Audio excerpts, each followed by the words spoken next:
optionality, I think you nailed something really interesting there, Doc, is you need different types of tax exposure and different types of income stream.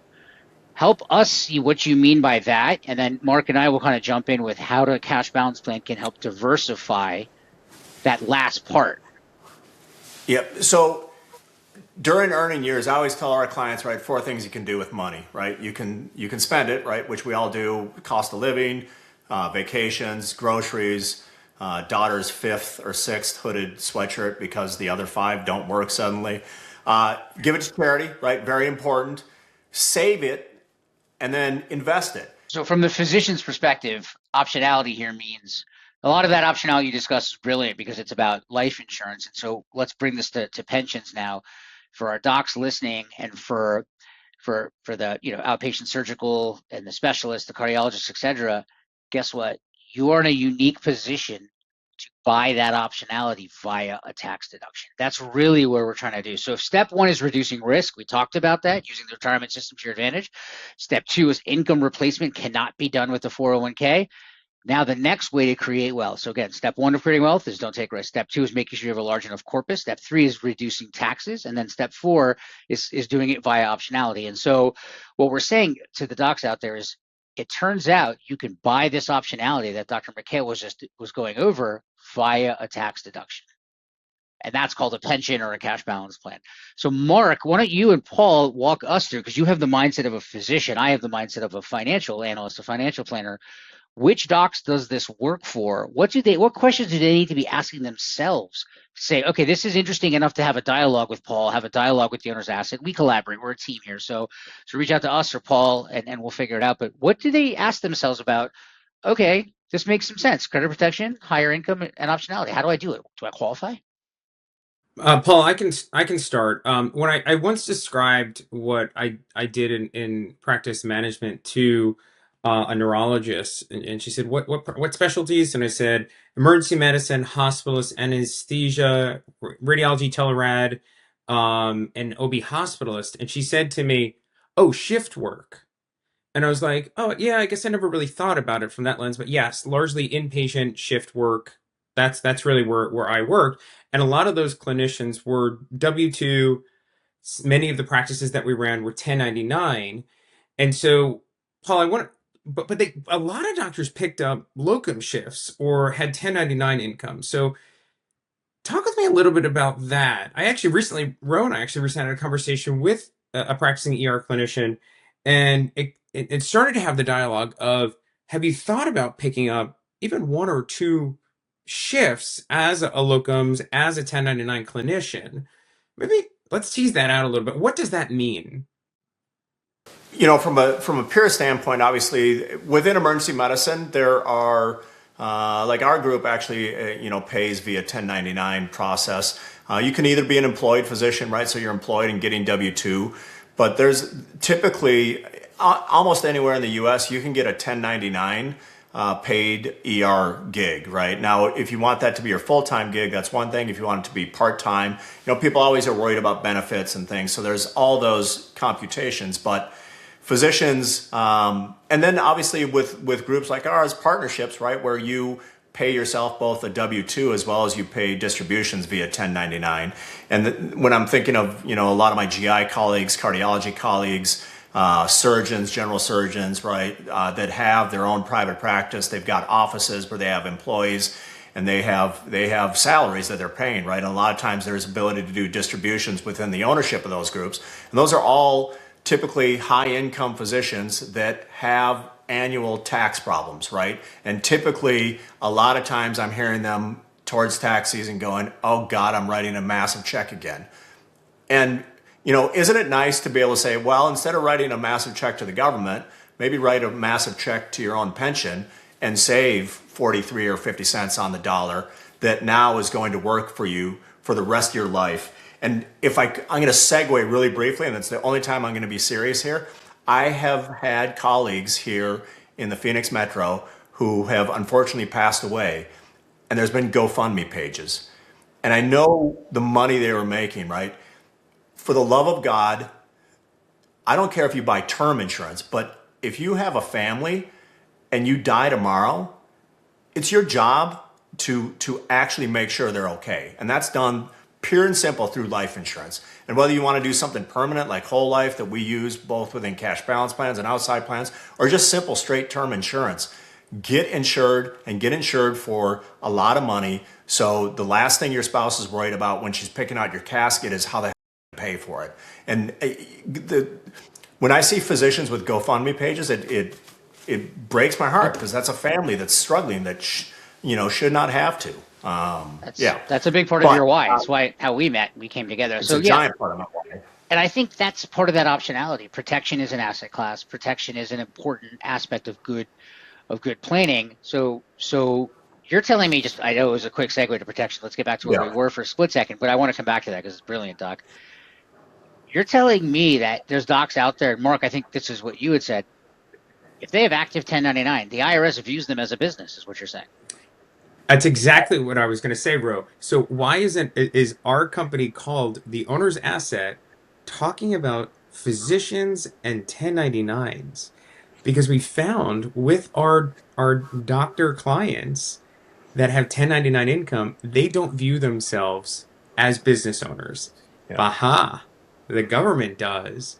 If you are a clinician, a doctor with 1099 income, active 1099 income, like picking up an extra shift, for example, you, in the eyes of the government, are a business owner. Right. You're paying your own Medicare, and you're paying the business side of Medicare. You just happen to be the one footing both checks. And now that you're a business owner via that, you open up some cool pathologies, some cool opportunities for different tax diagnoses, right? And that is going to be initially maybe a vehicle deduction, right, to help you manage taxes short term, and then this idea of a pension and a couple other really cool things in the tax code. You can really start to manage your taxes, and so that goes back to optionality. Yeah, I'll tell you, our own pathway to us finding you is, last year we were talking with we have great tax strategists, Brad and Andrew. I love them. They're fantastic. We meet quarterly. Usually they're pushing me like, hey, get some stuff in. We need to, let's get this in so we can talk about this. But they're actually every year saying, where's your income going to be? How aggressively do we want to try and control your taxes? What are strategies, right? And we use rep status with my wife. We use short-term rentals.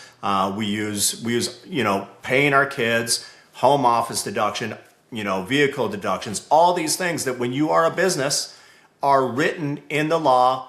You can do a lot of customary, ordinary, reasonable, and necessary charges, the old Tom Wheelwright corn, as far as what are active and reasonable deductions. And with good tax strategists, good financial strategists, suddenly a tremendous amount of your income is not only getting filtered through that and you're saving on taxes, but you can really start to produce that flywheel that is now producing more income, right? And it's such a, doesn't take much to start. It just takes a little step by step. But last year, I did not know anything. I didn't know about cash balance plans, and I consider myself the past 5 years to be an incredible financial geek. And our tax strategist goes, you should probably look at opening a cash balance plans. They know that I always worry about RMDs with our qualified accounts, but they're like, do you want to pay 43 to 50 cents on these, dollars, or do you want to, do a cash balance plan? And then obviously the gates of heaven open up because I ran into you, Ro, and I can do a cash balance plan and have whole life insurance inside of it. And get the life insurance out without paying too much RMDs. Yeah. That's advanced. Yeah. That's another topic. Okay, so if I'm a physician listening, I'm hearing that I can decrease my risk, I can decrease my taxes, I can get some income replacement. Okay, so then, Paul, why don't you walk us through, and Mark, you are qualified here too. If someone is going to explore a pension with us, with Paul and I and our team, what do you do with the 401k? You keep doing that, or do you stop? Can you pair them? What do we do here, guys? We're continuing to max fund, right? So we're max funding our 401k, and then we're also obviously max funding cash balance plans for the next several years. And I'm jumping in because I'm super passionate about this. Docs listening here, this is critical. We said the problem was a 401k can't replace your income. Doesn't mean you stop doing it. Not only do you keep doing it, when you pair it with a cash balance plan, when you pair it with a cash balance plan and you design your cash balance plan with something that never goes down, your 401k can really sing. This is what big institutions do. By the way, I think it was 2018 or 2017, Goldman Sachs annuitized part of their pension. IBM annuitized part of their pension. They use whole life as well in there. So you can take the best of the business world and bring it to your small business with a team like ours to create that optionality. You need something in your portfolio that never goes down. That's what the pension's going to be, Doc. And then you need something that is going to really knock the cover off the ball, and those are your S&Ps. So I don't want anybody listening to think, I would rather choose the S&Ps over the pension. You get both. Right. You get both. And It's a broad spectrum antibiotic. The best thing about having pension, having some fixed income, having guarantees, is it allows you to keep the pedal to risk. If you look at most advice, right, as you get into if you have a standard 401k, typical advice, and I'm not a CFP, so this isn't financial advice, but advice that I've been given has been you should start to increase your bond exposure as you get closer and closer to retirement, right? This is what target date funds, Pension Protection Act 2006, right? Now, target date funds are they're ubiquitous, and that's where most of the money is going into. The target date funds that you are likely in your 401k, if you don't personally manage it, are automatically adjusting your stock to bond ratio as you get older. Warren Buffett is worth a gazillion dollars. Most of his wealth has occurred in the past 10 years. That's because it's compounding, and as time goes on, that curve gets steeper. If you are taking yourself out of stocks as you have the highest amount of money, you're cutting that compounding curve off, right? So at the very time that you really could accelerate your gains in your stock portfolio, we're throttling it down because we're putting 40% bonds into it. What we're going to do personally, my stock portfolio will stay 100% invested in the market, 100% stock exposed, right? Because I have this other giant sink that is a volatility buffer that we can, if stocks are down, we won't take any money from it, right? That allows compounding to occur. That's mathematically proven, right? Wade Fowler and everybody else has done a lot of research on it. That is the way, but it is not. People say, well, I don't want this because it's expensive or it doesn't give me a big enough return. No, by having this stable piece of rock solid money in your retirement plan, it allows you to take huge risks with your other stuff, which is what allows compounding to truly get big. A couple of cool points there is the thing that's stable and allows you to compound is still going up in value. And by the way, it's tax-free. And by the way, it's guaranteed to only go up. So I don't want people to think they're just doing nothing with that money. Yeah, You're still clipping 5, 6, 7% pre-tax, in some cases higher. All right, let's play devil's advocate because docs are listening, and I know we're wrapping up here in about 5, 6 minutes. But if I'm a doc and I'm driving to my shift or coming home from my shift, listening to this, you're telling me I can enhance my creditor protection. I can have a higher probability. Actually, I can guarantee that I'm going to replace my income because life insurance and annuities are guaranteed. I have all this extra optionality in there. What gives? What gives? What's the catch? What's hard about a pension? All right, let me do the quick and dirty on what's hard about a pension because we always want to, whenever you give a patient medicine, doc, you tell them what the side effects are. Here's the side effects of a pension, okay? And it's not that long list of like diarrhea and impotence and all that fun stuff. It's instead, in this case, it is a 3-year commitment and it's relatively stable. So if you're consistently doing, 3 shifts a month at locums to pick up your side hustle to do this, or you are a locum physician and not doing this, call us, call Paul, man, come on, right? But you have to commit to it for at least 3 years. So your income, your shift work, your side hustle, or your outpatient surgical center, whatever you're using for your own business, it's got to be relatively stable. So if you just started last year, maybe wait a year. If you're picking up some locum shifts to test it out, once you figure out what your rhythm is, okay, 3 a month, 4 a month, then you need it. So the biggest con to a pension, the biggest side effect from this medication is it is a 36-month commitment. It's not like your 401k, you turn it on and off each year. People need to know that going in because there's regulations around that. So that's the first biggest Bro, biggest can you con. talk about just the size, right? Because it blew me away how much I could put away in a cash balance plan. Now Good. I'm old. I'm in and my this links 50s. back. This is a great point. Great point, Doc. And Mark likes to talk about this too. So jump in, Mark. I'll reframe it as income replacement. So if a savvy doc is actually listening to this saying, okay, I get it, guys, 23.5 into my 401k. How big is this? How can I actually replace my income? Mark, 55, 60-year-old physician doing a pension, what could they put in? Best guess. $330,000. Yeah, between 330 and 400K. So you're going to deduct $400,000, and you're going to deduct $400,000 to buy an asset that's guaranteed to only go up. And so that's where the income replacement comes back in. And what's so fun about doing this for doctors in particular is you guys went to school for 600 years. You went to undergrad, you went to medical school, then you did your residency. You guys didn't start saving till age 32, 33, 34. You're behind on that Buffett curve, that compound curve that you talked about, Doc. And you know how you catch up with it? You can't create more time. That is the one variable that affects billionaires to, the person starting out. You can alter that equation, that fundamental equation, right? The time value of money. Well, it's the value portion. You can throw more dollars at it. You can make this up by a volume. When we give a patient, like I'm a doctor, but you give a patient, they don't look at the rate at which you give it. It's the volume, right? And so with a pension, you could be putting away 300 to 400 grand a year. So if you're working with your planner, and you're like, man, I'm 2 million behind. Guess what? That's only 5 years of contributing to a pension, and you're back on track. Yeah. So that was, I think, your question. The ability to catch up, right? I was having lunch with a GI doc a couple weeks ago, and he felt behind, right? He's in his late 40s, and he just felt behind. And they're making good money at the clinic, and they're doing good distributions, and a lot of those distributions in the higher tax rate, right? So the temporary pain for that is you're writing a big check, right? And you're kind of writing a check and it's going away into a qualified fund. Much like your 401k, you're not going to touch this money for a few years. But you're simultaneously solving a tax problem this year. You're simultaneously catching up. You're simultaneously giving yourself a guaranteed product, guaranteed income stream in the future. And then you're letting your risk assets stay what they should be, invested 100% in risk assets. And you're simultaneously solving our first problem was creditor protection. You're simultaneously solving for protection because you said, look, docs die. GoFundMe pages for physicians is absolutely heartbreaking. And if you get hit by a bus, your family's protected because you've got the life insurance. Wasn't that your story when we first met? You were like, because you're an ER doc and you're also insurance licensed, and you're literally like, I had a near-death experience. Isn't this like, am I making? We had some great financial success in the 2015 timeframe. My oldest daughter has some disabilities. We were building kind of our forever home, and we were spending a decent amount of money on it.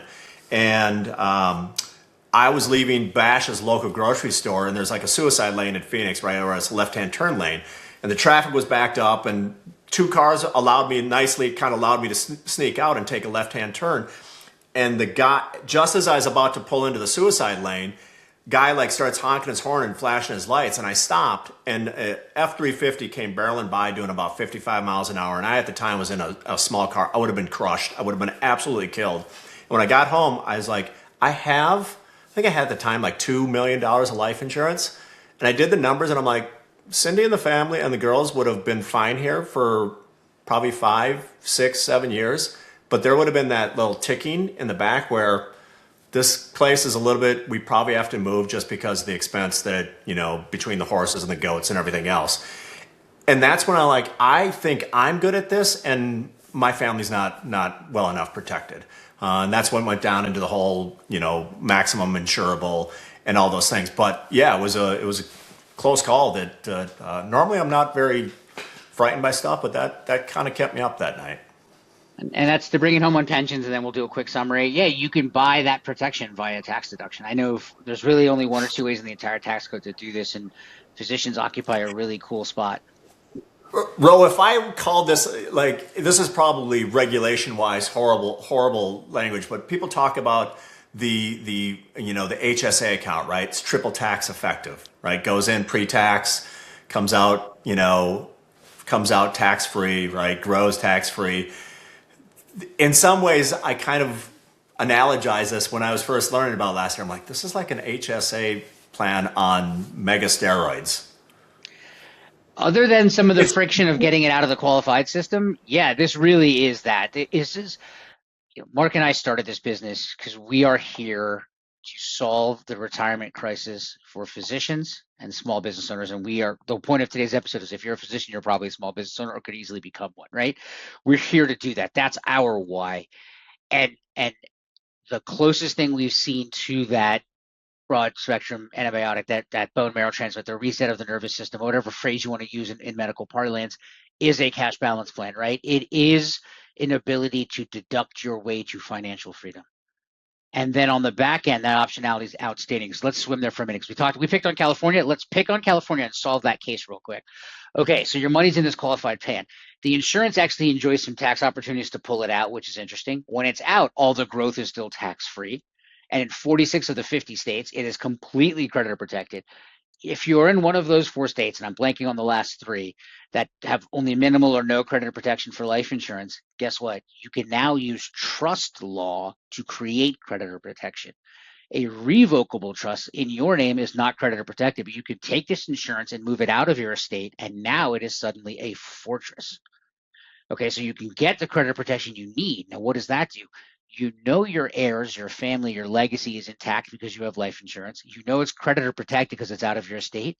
You get to spend all your money. Your last check should bounce if that's the case. If you have a big pool of money hanging out here, getting ready to come spring alive into action when you pass, you should literally try to have your last check bounce. That is what's happening. So that's the optionality that is absolutely fascinating. So relative to an HSA, to answer your question, there's a little bit more tax friction when you access some of the money. Some of it there's none, but yeah, all the growth is tax free. You retain all these other cool features, and yeah, annuities work. And Mark and I have talked about this. We'll talk because it's physicians. I'm sorry, Mark. I know we're over time, but a 2016 LIMRA study came out and said you actually live longer if you have annuities. And there's a 2005 Wall Street Journal article called Friends, Neighbors, and Annuities, proving that if you have annuities and high social connectivity, your lifespan goes up because people don't want to worry about the market every day of their lives. You got to be in, and I will always have more money in the market than I do in life insurance, but I add life insurance and annuities to my plan because I'm not clairvoyant. My crystal ball's fuzzy. I don't know my pathology, right? So, Doc, this is your episode. One quick prompt. So we're not going to go into the mechanics of what a pension is. There are videos we have that we can send. So please, anyone in your network, Mark, with your expertise, they can get educated on it. Right now, we want to see fit. Mark, did I miss anything? Paul, did I miss anything on what is a fit for a doctor? What are they getting? The creditor protection, how they qualify? What did I forget? Age, row? Age is interesting. Yeah, the IRS tables for this are you can start it at any age. So you can have your 18-year-old participate in your pension, okay, if you're self-employed and have them in the business. Their deductions are going to be real small. The sweet spot for this is sort of 45 to 65, 47 to 70. You can get $350,000 deductions in that age sweet spot, depending on your income. So if you're 45 and you feel behind, guess what? You're not. A pension is a time machine. I can get you $2.5 million over 70 years of pension corpus to make sure you're okay. So that's the sweet spot for age. Great question. I did forget that. Thank you. Yeah, and then, I mean, there's the obvious part on the portion that is life insurance. You have to be insurable, right? So there's always that issue. But nowadays, obviously, more people are taking better care of themselves. The other thing that this makes me think of is make sure you've got a good team, right? And part of my team, I've got tax strategists. I've even got a separate guy that files a couple of my business tax. I have real estate strategists. I have you guys, which are my retirement plan, cash balance plan strategists. You have to have sort of nowadays a good team, but not only that, lawyers, right? Asset protection, estate planning, right? All these things. And that's I'm trying to develop kind of a large, great tent, a community where someone can come in and say, I don't even know where to begin, right? But have people like yourselves and some other good people out there that realize the amount of tools out there are truly not only accessible, but should be used. And a lot of physicians should be using many of them, right? And it's not just retirement account, take your deductions, right? And your 529 plan. It's sure, use those, but use all these other tools to really set up not only protection, optionality, improve spending while you're alive, right? People think of life insurance as shit, I'm never going to use it. It's only when I'm dead. There's so many benefits while you're alive and the accessibility, right? I know in a cash balance plan, you do have to go through the motions of eventually removing it from the plan. But, we've talked, I'll plan on using real estate strategies to really limit the tax hit on that, right? And then you've got you've got more cash accessible to you to use during your life. So get a good team, talk with a lot of people. If someone is, to me, comes to these products, comes to these solutions and says they don't work, right? And I see this in Facebook every day. I said, well, what's your proof? Because if it's the opinion of an article that was written by someone who doesn't live in them on a day-to-day basis, you're going to take that person's opinion? Okay, great. But, spend a little time and read, or talk to people who have interest in it, right? Yeah. And then glean from them. So Two huge points there. First is, even if you're not insurable, you can still build a pension. Don't worry. So that shouldn't stop yeah, me, but life insurance is one of the silver bullets. The second point is about building a team. Hugely critical. And if your advisor is high ego and thinks they know everything, you should move away. Find a low ego advisor. We partner with advisors all over the country to implement these strategies and then follow the advisor's lead. Your advisor's job, your lead advisor's job, and we serve as lead advisor for many of our clients as well, but a lead advisor's job is to go out, curate the world, and marshal the appropriate resources for your unique challenges. And that's the role of a good advisor. And use that litmus test, listeners. Use that litmus test to decide if you have the right quarterback for what you're doing. Because your T&E attorney is not going to give you leadership on finances, and your financial guy is not going to give you leadership. You need to get that whole team together, and you're always going to have dominion and leadership over your future. No one can take that for you or do that for you. Mark, bring us home. I was just going to say, I can bring us home. So, as we look back, why did we start this dialogue, right? Because we all have a connection to working with, or we are clinicians. We have seen the frustrations that many doctors have experienced with tax headwinds, feeling overwhelmed. Even, where do I begin, right? And so we cut this video because we at the Owner's Asset understand that if you are a business owner, you are unlocking an incredible world that can help you with tax strategy and retirement planning. Deductions today, assets tomorrow. We found that if you are a that's a good tag. clinician, If you guys don't use that tag, you should. it's right on our website. It's on our It's website. right at the top. If you're a clinician and you have 1099 income, let's unlock that world for you. That overwhelmed feeling doesn't need to be felt anymore. Awesome. Thank you, everybody. Thank you, It was Paul. a Thank you, pleasure. Ro. Thank you, guys. Thank you.